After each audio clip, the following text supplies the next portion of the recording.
The day they told him he was fired, the room felt smaller than a coffin, and the laughter that followed him down the hallway sounded like nails being tapped against a headstone. He stood there with a cardboard box pressed to his chest, his tie loosened, his eyes burning, while men who had never missed a meal smirked and whispered about how a single dad should have planned better. The words "you are fired" were not even the sharpest part. It was the way they mocked him, the way they looked past him like he was already erased. He stepped into the sunlight with nowhere to go and a heart heavy with the kind of fear that sinks deep and stays quiet. If you believe in kindness, second chances, and the idea that life can turn around when you least expect it, take a moment right now to like this video, comment your thoughts, share it with someone who needs hope, and subscribe to the channel so stories like this keep finding their way to people who need them.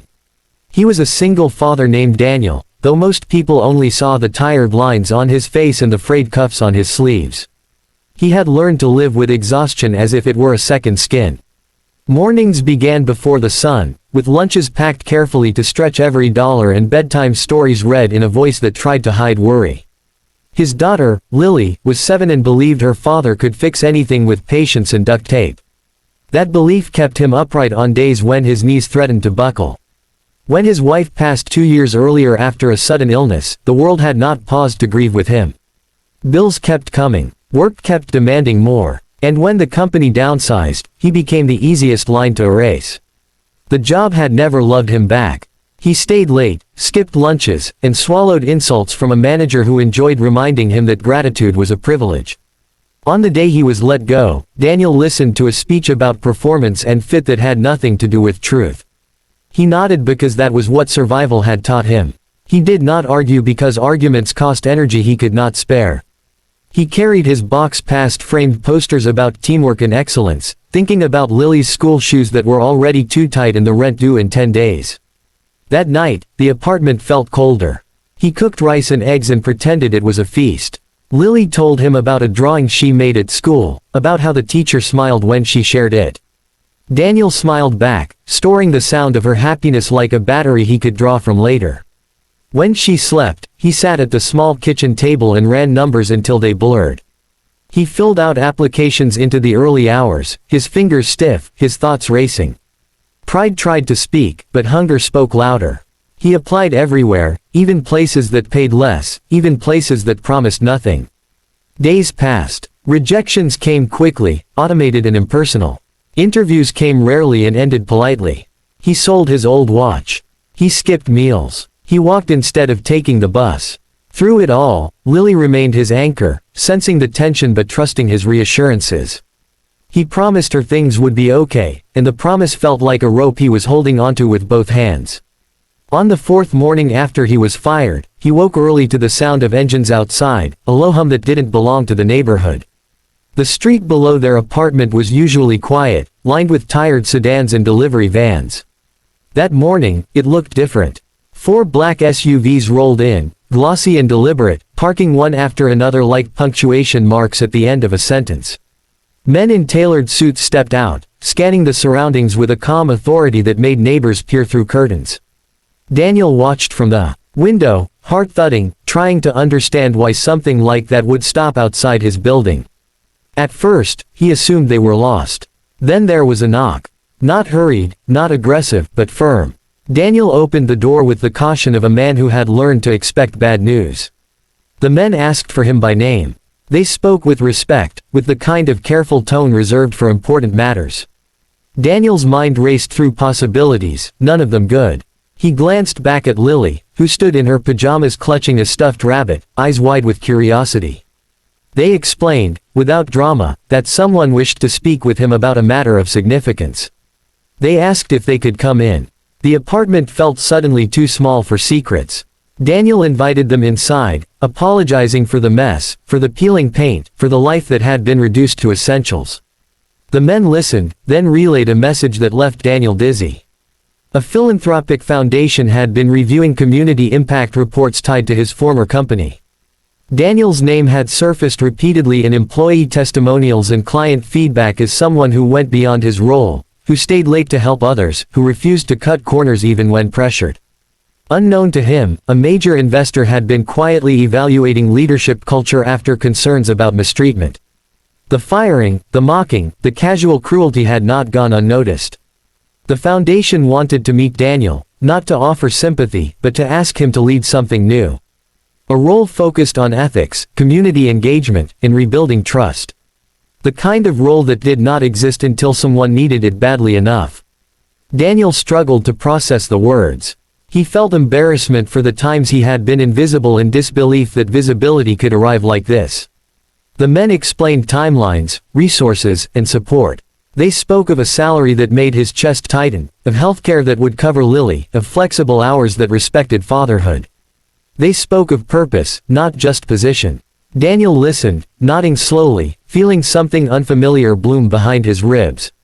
Hope felt dangerous, but it felt real. News travels fast in small places. By midday, neighbors whispered. By afternoon, social media buzzed with speculation. By evening, Daniel's former co-workers were texting, asking if the rumors were true. He did not reply. He took Lily to the park instead. He pushed her on the swing until her laughter filled the air. He breathed deeply, tasting a future that no longer felt like a cliff edge. The next week unfolded like a careful dream. Papers were signed. Plans were drawn. Daniel visited an office that valued quiet competence over loud confidence. He met people who listened before speaking. He learned that leadership could be gentle without being weak. On his first day, he wore the same suit he had worn when he was fired, freshly pressed, the cuffs still frayed. He kept them that way on purpose, a reminder of where he had been. The old company tried to reach out.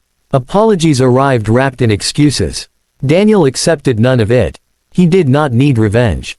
He needed distance. The mocking had left marks, but the marks no longer defined him. He focused instead on building programs that protected employees, that rewarded empathy, that created pathways for parents who carried double burdens. He advocated for flexible schedules and fair reviews. He shared his story without bitterness, letting it stand as proof that systems fail people long before people fail systems. At home, life softened. The fridge stayed full. The lights stayed on. Lily's shoes fit. Daniel cooked real meals and learned the luxury of planning beyond tomorrow. He still packed lunches, still read bedtime stories, still woke early. But now, he did so with a steadiness that came from knowing he was not one missed paycheck away from collapse. Lily noticed the change first. She said her father smiled with his eyes again. Daniel laughed when he heard that, a sound that surprised him with its ease. Months later, the foundation hosted an event celebrating ethical leadership. Daniel stood at the back, uncomfortable with attention, watching people connect over ideas that once felt abstract. He saw faces like his own from not long ago, tired and hopeful, skeptical and brave. He realized then that the 4 black SUVs had not been a rescue, they had been a reckoning. The mocking had exposed a truth that power often tries to hide, and the truth had answered back with clarity. The story did not end with wealth or applause. It ended with quiet mornings and honest work. It ended with a father who learned that dignity can be delayed but not denied. It ended with a child who learned that kindness is not weakness and that second chances are sometimes earned by enduring the first injustice with grace. If this story has been unfolding in your heart, pause here and tell us what part stayed with you. Leave a comment sharing a moment when life surprised you after it broke you, because your words might be the hope someone else needs today.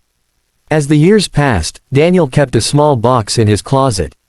Inside were reminders of the days he almost gave up. Rejection emails printed and folded, the receipt from selling his watch, the frayed cuffs from that suit. He did not keep them to punish himself. He kept them to remember that resilience is built quietly, one ordinary choice at a time. When challenges came, and they always did, he returned to that box and reminded himself that he had survived worse without losing who he was. On an ordinary morning, not marked by engines or suits, Daniel walked Lily to school. She squeezed his hand and told him she wanted to help people when she grew up. He told her that she already did. They stood for a moment in the sun, the world humming with possibility, and then they went their separate ways, confident that they would meet again at the end of the day, safe and changed in small ways. If this story touched your heart, if it reminded you that kindness can outlast cruelty and that second chances often arrive in unexpected forms, please like this video, share it, and subscribe. Your engagement helps stories like this reach people who are standing in hallways with boxes, wondering if they still matter.